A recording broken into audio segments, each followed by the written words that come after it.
کہ جو اعراب مطبوع کا ہوگا وہی اعراب تابع کا ہوگا، یعنی رفیع رفیع، نسبی نسبی، جری جری، یعنی حالت کا ذہن میں رکھنا ہے۔ تو مطبوع یعنی مبین، عطف بیان، دونوں کا اعراب ایک جیسا ہوگا، اعراب میں یہ دونوں موافق ہوں گے۔ یعنی دیکھیں یہاں ابو حفص حالت رفیع میں ہے اور تو عمر بھی حالت رفیع میں ہے، یہاں عبد الرحمن حالت رفیع میں ہے تو ابو ہریرہ بھی ابو، ٹھیک ہے، ابا نہیں پڑھا، ابی نہیں پڑھا۔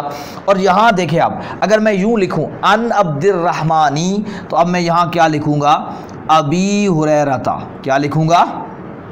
ابی ہریرہ تا، کیوں کہ یہ اب حالت جری میں ہے تو یہ بھی حالت جری میں ہو۔ اور آپ کو پتہ ہے کہ اسماء ستہ مکبرہ میں لفظ اب بتایا تھا ہم نے کہ جب لفظ ابن ہے وہ اپنا کیا نام ہے، جب یائے متکلم کی طرف مضاف بھی نہ ہو تو اس وقت کیا کرتے ہیں، اس کی حالت جری جو ہے وہ یا کے ساتھ لاتے ہیں، نسبی الف کے ساتھ اور رفیع واو کے ساتھ، یہ ہم نے پڑھا تھا۔ تو دیکھیں ان عبد الرحمن ابی ہریرہ تا۔ اسی طرح اگر میں کہوں حالت نسبی کی مثال، رأیت عبد الرحمن ابا ہریرہ، ٹھیک ہے جی، تو اب ابو نہیں پڑھوں گا، ابا۔ تو بات کو سمجھیے گا کہ عطف بیان ہے کیا چیز۔ امید ہے آپ کو یہ بات سمجھ آ گئی ہوگی۔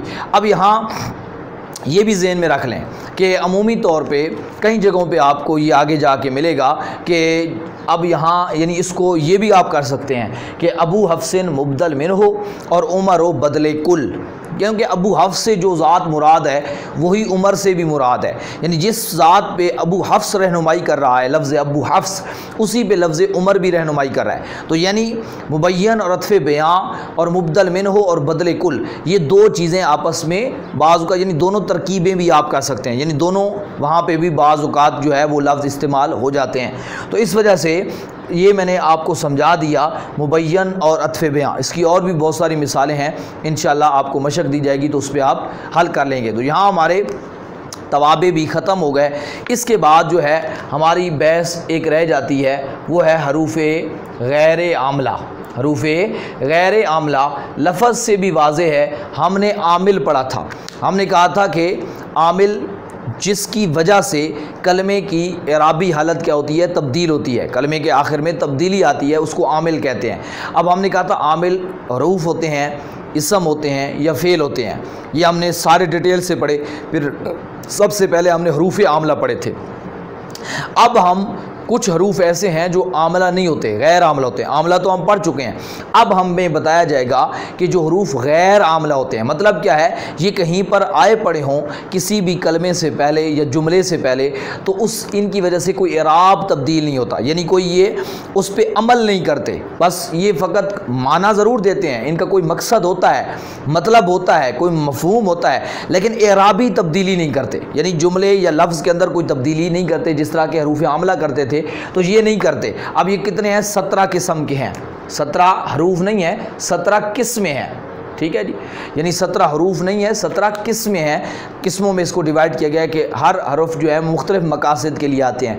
ان میں سے سب سے پہلے جو ہمارے پاس ہیں وہ ہیں حروف تنبیہ۔ حروف تنبیہ، حروف جو تنبیہ ہیں یہ دیکھیں نحو میر پر آپ اس کو جا کے دیکھ سکتے ہیں، جو آپ کے پاس PDF کتاب موجود ہے نحو میر، ٹھیک ہے، یا نعیم التحریر، یعنی اردو اگر اس کا ترجمہ آپ کے پاس ہے تو یہ آپ اس کے اندر آپ جائیں گے تو حروف عاملہ میں یہ لکھا ہوگا حروف تنبیہ، یہ 3 ہیں، ٹھیک ہے جی۔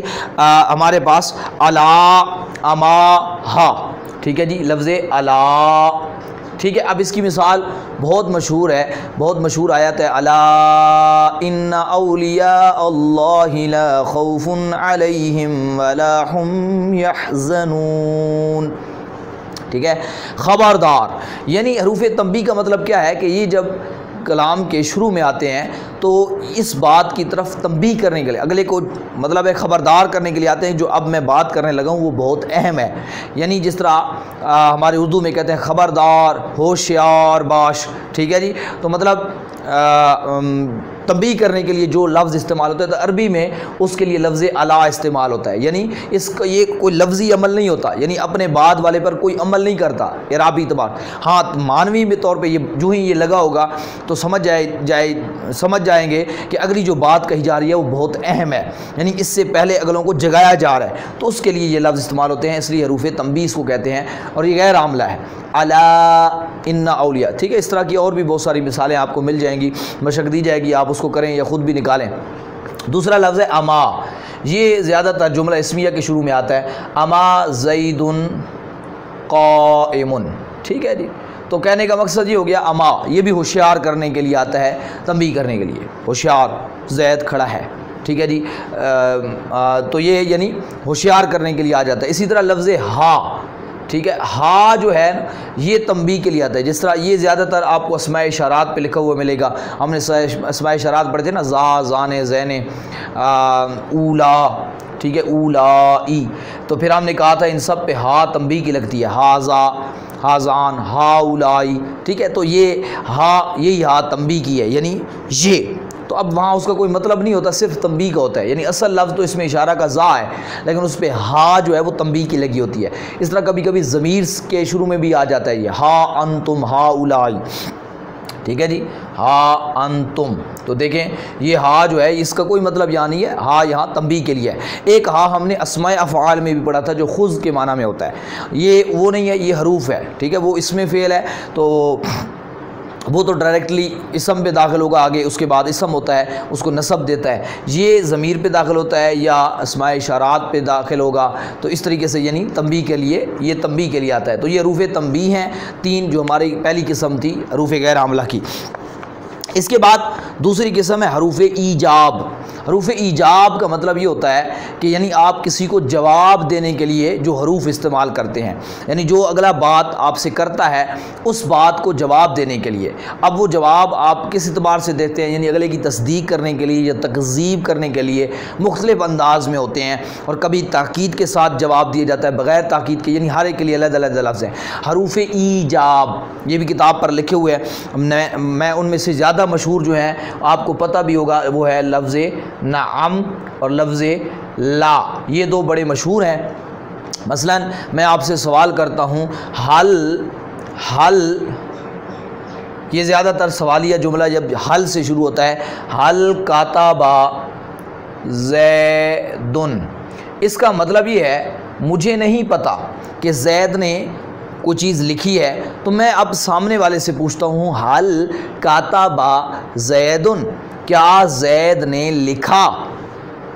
حل قرأت الدرس، کیا تو نے سبق پڑھا؟ ٹھیک ہے جی، حل رأیت جنیدن، کیا تو نے جنید کو دیکھا؟ ٹھیک ہے، اب یعنی سوال کر رہا ہوں، تو اب جو اگلا ہے اس کا جواب کیا دے گا؟ اب وہ پورا جملہ جواب میں نہیں کہے گا، اس بات کی تصدیق کرے گا یا تکذیب کرے گا۔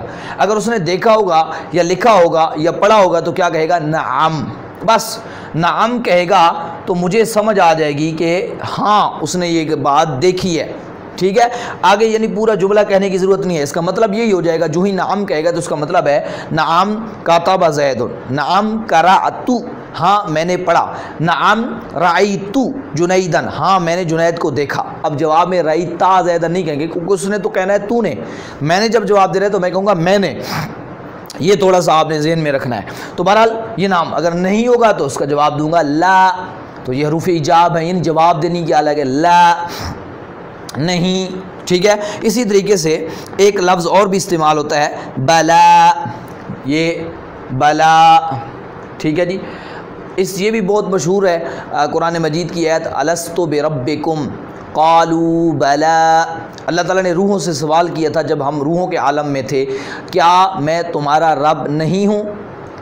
الستو بربکم، یعنی اب اس بات کو کیا میں تمہارا رب نہیں ہوں، اب یہ اللہ رب العزت نے سوال کیا، اب اس کو ہم تصدیقی طور پہ مضبوط طریقے سے جواب دینے کے لیے ہم یہ کہیں گے بلا، ہاں کیوں نہیں، مطلب ایسا ہی ہے کہ آپ ہمارے رب ہیں، یعنی اس کا اس طریقے سے تصدیق۔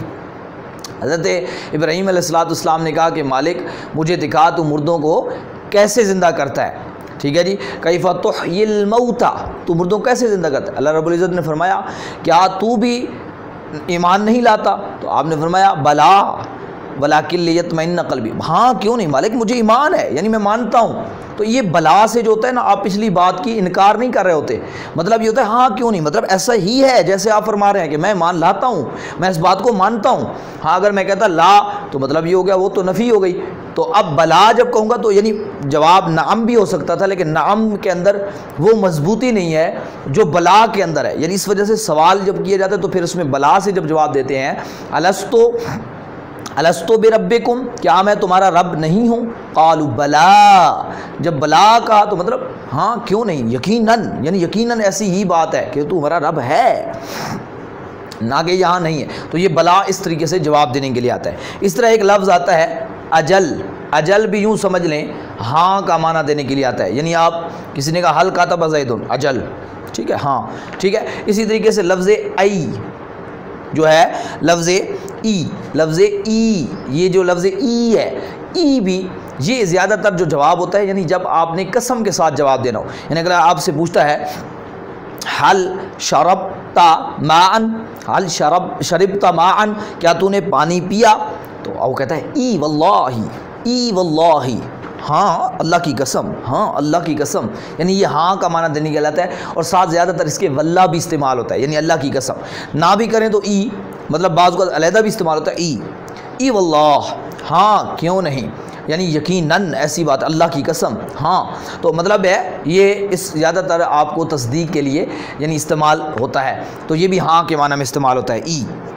اسی طرح ایک لفظ ہے جیری، لفظ جیری، یہ سب کتاب پر لکھے ہوئے بھی ہیں، آپ دیکھ سکتے ہیں جیری، جیری بھی ہاں کے معنی میں یہ بھی استعمال ہوتا ہے۔ اس طرح لفظ انا بھی استعمال ہوتا ہے، انا حروف مشببہ بالفعل میں بھی پڑھا تھا، اور ایک انا بطور جواب بھی استعمال ہوتا ہے، یہ تصدیق کے لیے، یہ بھی اسی طریقے سے انا، بے شک، بے شک، یعنی اگلا نے آپ کہا حل انت ذاہب، کیا تو جانے والا ہے؟ انا، بے شک، یعنی مطلب یقیناً میں جانے والا ہی ہوں، اس کا معنی بھی یہ ہو گیا ہاں، ٹھیک ہے۔ الم تذهب، کیا تو نہیں گیا؟ ٹھیک ہے جی، یا مطلب ہے کہ کیا تم نہیں، حل انت، اپنا کیا نام ہے، انت اپنا لا تذهب، کیا تو نہیں جائے گا؟ ٹھیک ہے، تو وہ جواب میں کہتا ہے انا، بے شک، بے شک مطلب نہیں جاؤں گا، مطلب جو بات آپ نفی مثبت میں کہہ رہے ہیں اس کو، تو یہ سارے حروف ایجاب ہیں، ان کا اور کوئی مطلب نہیں ہوتا، یعنی اعراب بھی کوئی تبدیلی نہیں کرتے، معنوی معنی دیتے ہیں، لیکن یعنی جس طرح ابھی میں نے یہاں نم کہا تو اس نے آگے کوئی جملے پر کوئی اعراب تبدیل نہیں کیا، اس لیے یہ حروف غیر عاملہ ہیں۔ یہیں جب یہ بات آپ کو سمجھ آ گئی، اس کے ساتھ ہی میں آپ کو تیسری قسم جو ہے وہ حروف استفہام بھی سمجھا دوں، کیونکہ جب یہ سوالیہ جواب آ گئے تو سوال کی بھی آپ سمجھ آ جائیں۔ حروف استفہام کا مطلب یہ ہوتا ہے کہ جو سوال کے لیے استعمال ہوتے ہیں، ٹھیک ہے جی، حروف استفہام جو سوال کے لیے استعمال ہوتے ہیں، اور یہ بھی جو ہے حروف استفہام جو ہیں وہ آپ کو زیادہ جو مشہور ہیں، جو استعمال ہوتے ہیں، وہ استعمال ہوتا ہے لفظ حل، ٹھیک ہے۔ اور لفظ حل جو ہے آپ کو یہ تھوڑا سا میں نے پہلے بھی بتایا تھا، میں یہاں اشارہ دیتا ہوں، سمجھا دیتا ہوں، پھر یہ جملہ فعلیہ پر بھی لگ سکتا ہے، جملہ اسمیہ پر بھی لگ سکتا ہے۔ جب آپ نے کسی بات کی تصدیق کرنی ہو، اس بات کے اندر یعنی نسبت کی تصدیق کرنی ہو کہ آیا نہیں، اپنا اس کام کی تصدیق کرنی ہو اس یعنی مکمل طور پہ کہ آیا یہ کام ہوا بھی ہے کہ نہیں ہوا، یعنی یہ چیز واقع ہوئی بھی ہے کہ نہیں ہوئی، تو اس وقت حل سے سوال کرتے ہیں۔ مثلا میں یہ تصدیق کرنا چاہتا ہوں کیا جنید نے سفر کیا، تو میں کیا کہوں گا، حل سافر جنید،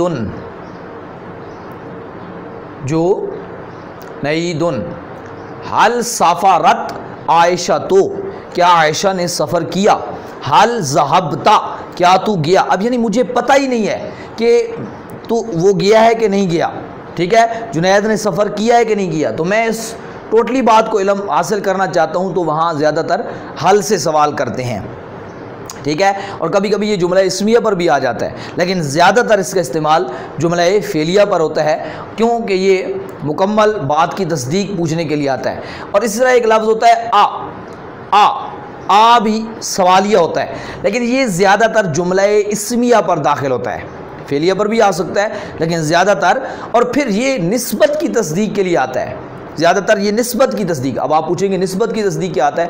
یعنی مثلا مجھے یہ تو پتہ ہے کہ سفر ہوا ہے، یعنی کوئی گیا ہے، سفر پر کوئی گیا ہے، لیکن مجھے یہ نہیں پتا کہ جنید گیا ہے یا خالد گیا ہے. یعنی ان دو میں سے مجھے نسبت سفر کی کلیئر ہے کہ کسی نے سفر کی ہے، یا مجھے یہ بات کلیئر ہے کہ کسی نے لکھا ہے، کسی نے روٹی کھائی ہے، لیکن مجھے یہ نہیں پتا کہ جنید نے کھائی ہے یا خالد نے کھائی ہے، جنید نے کھائی ہے یا عائشہ نے کھائی ہے، کس نے کھائی ہے. ٹھیک ہے، تو اب ہم اس بات کی تصدیق کرنے کے لیے، اس بات کو پوچھنے کے لیے لفظ آ کا استعمال کرتے ہیں. اور اس کا طریقہ کیا ہے ذرا غور کر لیجئے گا. اس میں ہم نے کیا لکھا تھا؟ فعل پہلے لکھا تھا. اس میں کیا ہوتا ہے؟ آپ نے یہ کہنا ہے اجنیدن، اجنیدن. ٹھیک ہے، اس نے کوئی راب تبدیل نہیں کرنا. اجنیدن اکالا. اب ایک لفظ اور استعمال کرنا ہے ام، یہ اپنے پاس ذہن میں رکھ لیں. آ کے بعد کیا لگے گا؟ ام. ام کا معنی ہو گیا یا. ٹھیک ہے، اس کے بعد آپ نے جس بھی دو میں شک ہے نا اس کا نام لکھنا ہے. خالدن. سمجھ آ گئی سوالیہ؟ تو کیا مطلب؟ کیا جنید نے کھایا یا خالد نے؟ تو یہ لکھنے کا انداز ہوتا ہے، یہ جملہ پوچھنے، یہ سوال پوچھنے کا انداز ہوتا ہے. یہ اپنے نوٹ کر لیں. نام پہلے آیا پھر فعل آیا. اس طرح عائشہ تو اکلت ام فاطمہ تو. ٹھیک ہے جی، تو یعنی مونس پھر آئے گا نا، تو وہ ساری چیزیں سمجھا چکا ہوں، فعل فاعل کا وہ تو ہم پیچھے پڑھ چکے ہیں، اس لیے بار بار مجھے کہنے کی ضرورت نہیں ہے، وہ آپ ابتدا میں سمجھ آئے ہوں گے، تو اس لیے اس کو جملے کو سمجھنا کوئی مشکل نہیں ہے. یہاں آپ سٹائل انداز دیکھیں، جو بات سمجھا جا رہا ہے اس کو دیکھیں. تو کیا یعنی اب مجھے یہ تو کلیئر ہے کہ کھایا ہے کسی نے، لیکن یہ کلیئر نہیں کہ جنید نے کھایا تو یہ کھایا اس طرح. لیکن کبھی کبھی یہ بھی اس طرح تصدیق کے لیے پوچھنے کے لیے آ سکتا ہے اسافر جنید، کیا جنید نے سفر کیا؟ تو یہ بھی ہو سکتا ہے، اس طرح کبھی ہو سکتا ہے. یا خالی جنید اکلا، کیا جنید نے کھایا؟ یہ بھی ہو سکتا ہے. اسی طرح لفظ ما بھی سوال کے لیے آتا ہے کبھی کبھی. ایک تو ما نفی کے لیے آتا ہے، اس طرح ما سوال کے لیے بھی آتا ہے. اور یہ زیادہ تر کسی چیز کی حقیقت پوچھنے کے لیے آتا ہے، ریئلٹی، یعنی وہ چیز اس کو پتہ ہی نہیں کہ وہ کیا ہے. مثلا میں نے آپ کے سامنے اسد کی بات کہی، کیا بولا؟ اسد، اسدن، اسدن. تو اب آپ کو پتہ ہی نہیں کہ اسد کیا ہوتا ہے، تو آپ پوچھتے ہیں مل اسدو، یہ اسد کیا ہے؟ مثلا ایک کھانا ہے آپ نے کے سامنے، اس کا نام لیا گیا. ٹھیک ہے جی، تو میں نے کسی کو کہا کہ حلیم کھاؤ گے، وہ کہتے ہیں مل حلیمو، یہ حلیم کیا ہوتی ہے؟ ٹھیک ہے، یعنی کوئی نیا بندہ ہے، اس کو پتہ ہی نہیں ہے کہ حلیم کیا ہوتی ہے، اس نے کبھی کھائی نہیں ہے، تو مل حلیمو. ٹھیک ہے، تو میں اس کو یہ کہتا ہوں. تو اب یعنی اس طریقے سے میں کسی کے سامنے فرض کر سرائکی میں بول دیتا ہوں کٹا، ٹھیک ہے جی، وچھا، تو اب وہ کہے گا مل وچھا. ٹھیک ہے، یعنی عربی والا ہوگا مل وچھا. وچھا ہے کیا بلا؟ یہ وچھا کیا چیز ہوتی ہے؟ کہنے کا مقصد یہ ہو گیا کہ جس چیز کی ریئلٹی اس کو پتہ ہی نہ چلے کہ یہ کیا چیز ہے، تو اس کی حقیقت معلوم کرنے کے لیے ما استعمال ہوتا ہے، مل اسدو. ٹھیک ہے نا جی. تو شعر کیا ہے؟ تو اسی طریقے سے سوال اب جو ما اسموں کا، تیرا نام کیا ہے؟ ما اسموں کا، مس ملا کے پڑھتے ہیں، مسمو کا، تیرا نام کیا ہے؟ مسمو ابی کا، تیرے باپ کا نام کیا ہے؟ مسمو بلدی کا، تیرے شہر کا نام، کنٹری کا نام کیا ہے؟ تو ما سوال، اس طرح سوال کرنے کے لیے یہ بھی آتا ہے. اور کبھی کبھی جو ہے اس طرح ایک اور بھی سوال آتے ہیں. یہ جو ما ہے اس کے اوپر حروف جارہ بھی لگ جاتے ہیں. حروف جارہ لگ جائیں نا تو پھر یہ الف ختم ہو جاتا ہے. دیکھیں جیسے لیما، لیما، لام لام دے لی حرف جار لگا نا میم کے اوپر، تو الف ختم ہو گیا، لیما. اس کو اس طرح لکھتے ہیں لیما. ٹھیک ہے، اس کا معنی پھر بنتا ہے کیوں. لیما ضربت زیدن، زید کو تو نے کیوں مارا؟ لیما کتبتا، ٹھیک ہے جی، تو نے کیوں لکھا؟ تو لیما، لیما. اب بات ہو گئی لیما کیوں، تو یہ اب ما اس طریقے سے ان حرف جار بھی لگ جاتا ہے. اما یتساءلون، تو اب اس کو یوں لکھا جاتا ہے اما. ٹھیک ہے، تو یہ تھا ان ما، اصل میں تھا ان ما. ٹھیک ہے، تو یہ سوال یہ بھی اسی طریقے سے. تو یعنی کہنے کا مقصد یہ ہوتا ہے کہ یہ حروف سوالی، یہ سوال کے لیے حروف استعمال ہوتے ہیں، زیادہ تر یہی ان کا استعمال ہوتا ہے. اور بھی استعمال ہوتے ہیں لیکن زیادہ تر انہی کے استعمال ہوتا ہے. ان کو اپنے ذہن کے اندر آپ بٹھا لیں. یہ ہو گئے حروف استفہام. استفہام. اسی طریقے سے ہمارے پاس حروف جو ہیں وہ توقع ہے. ایک حرف، ایک ہے حرف توقع، حرف توقع. ٹھیک ہے جی، یہ ایک ہی ہے صرف، وہ ہے قد. ٹھیک ہے، حرف توقع کا کیا معنی ہے؟ یہ جب ماضی پر لگتا ہے، یہ کس پر لگتا ہے؟ ماضی پر لگے تو تحقیق کے معنی دیتا ہے، یعنی پختگی کے معنی دیتا ہے، کسی چیز کے اندر یقین پیدا کرنے کے.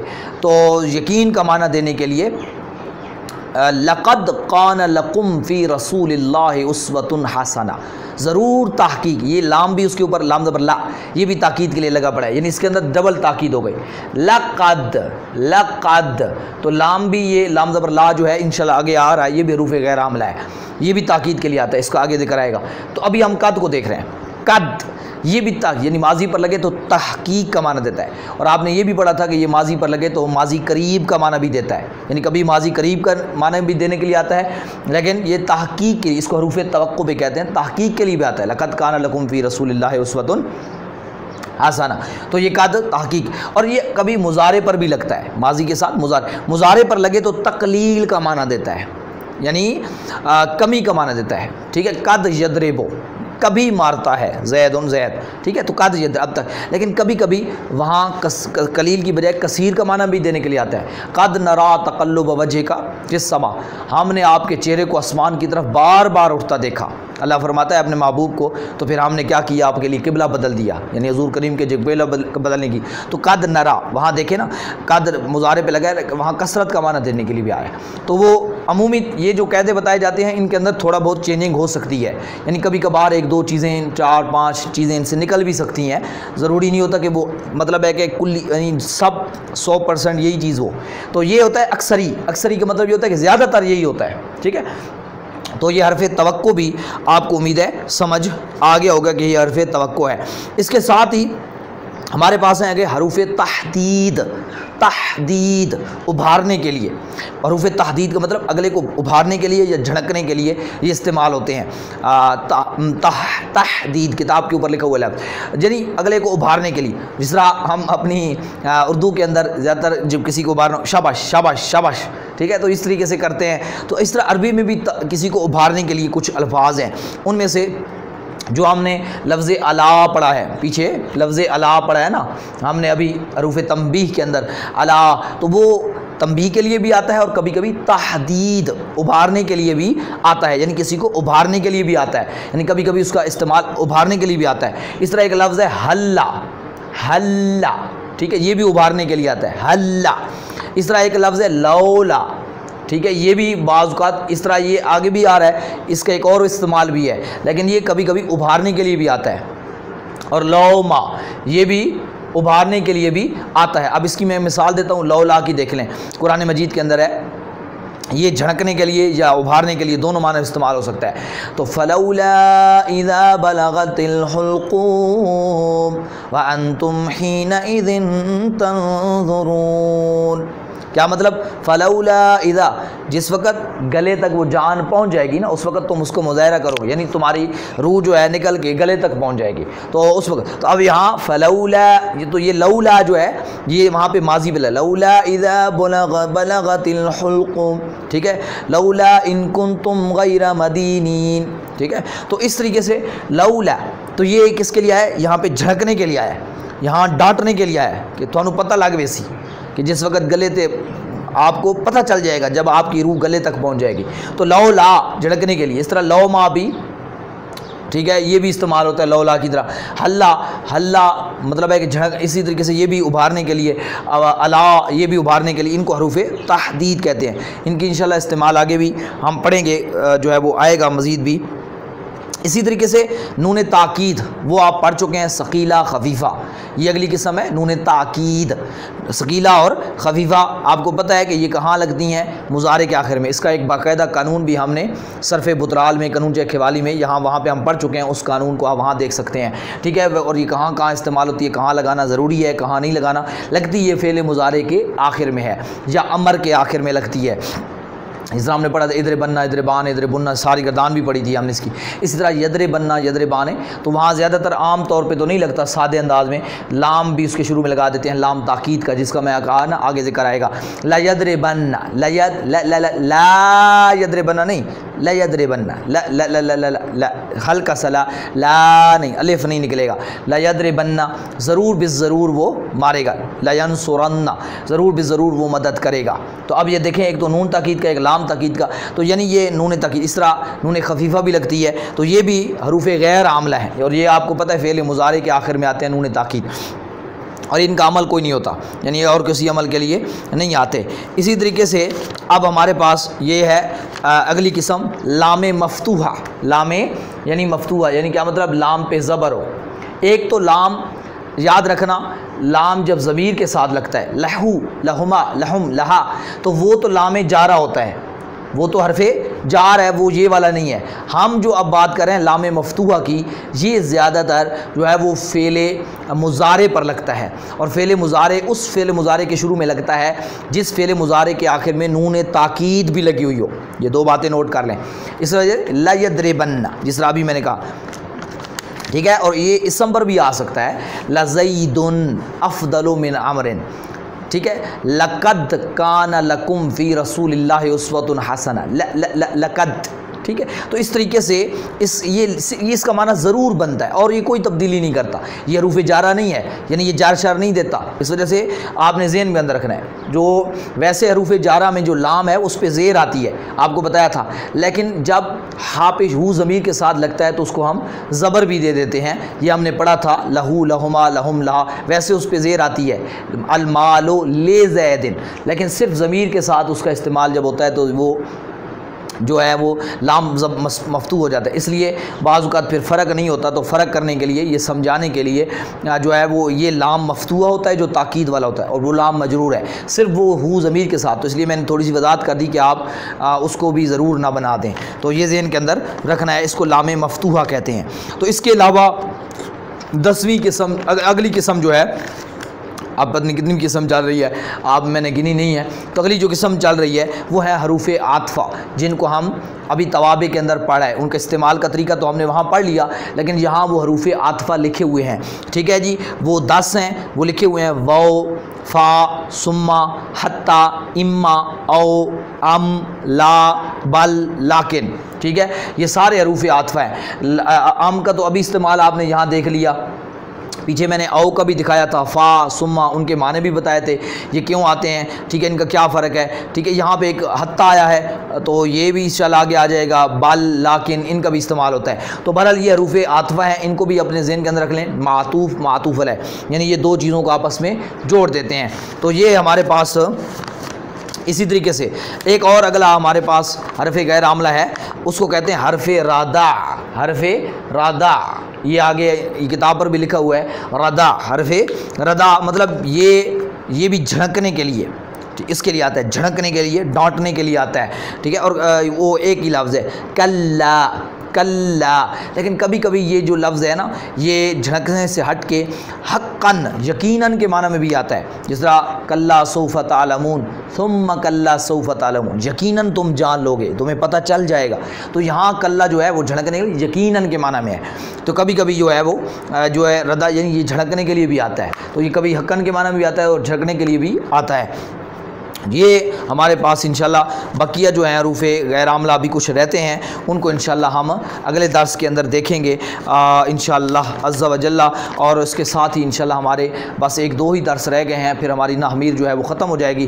ہر سبق کو 2 سے 3 بار ضرور دہرایا کریں، جب تک اگلا سبق تیار نہ ہو جائے، اس سے یعنی یہ سبق تیار نہ ہو جائے، اس سے اگلے سبق کی طرف نہ جایا کریں، اور پیچھے بھی سبق روزانہ کی بنیاد پہ 1-2 دہرایا کریں، اور کوئی چیز پھر بھی سمجھ نہ آئے تو واٹس ایپ نمبر شو ہو رہا ہے، وہاں پر بھی آپ سوال کر سکتے ہیں، یہاں بھی کر سکتے ہیں، اور الحمدللہ درس نظامی کے داخلے بھی جاری ہیں، نئی کلاسز کا آغاز انشاءاللہ عید کے ساتھ ساتھ ہو جائے گا، تو آپ کوشش کریں کہ اس میں جو دوست نئے داخل ہونا چاہتے ہیں ان کو بھی شامل کریں، اور یہ سارا سسٹم آپ سب کو پتہ ہے کہ بغیر کسی فیسز کے ہوتا ہے، صرف رجسٹریشن ہوتی ہے، اور پھر اس کے بعد بغیر فیسز کے کوئی اپنی مرضی سے کچھ دینا چاہے تو دے سکتا ہے، نہ دینا چاہے تو کوئی اس پہ حرج نہیں ہوتا، کوئی اس سے مطالبہ نہیں کیا جاتا۔ تو یہ آپ لوگوں کو اس وجہ سے جتنے بھی لوگ ہیں ان تک یہ پیغام پہنچائیں تاکہ سب لوگ اس سے مستفیض ہو سکیں، گھر بیٹھے جو ہے وہ اللہ اور اس کے رسول کے دین کو سمجھ سکیں۔ اگر کوئی ایک بھی اس طرف آپ کی وجہ سے آ گیا تو آپ سب کو اس کا اجر ملتا رہے گا۔ اللہ رب العزت ہم سب کے علم و عمل میں برکت فرمائے، والحمدللہ رب العالمین۔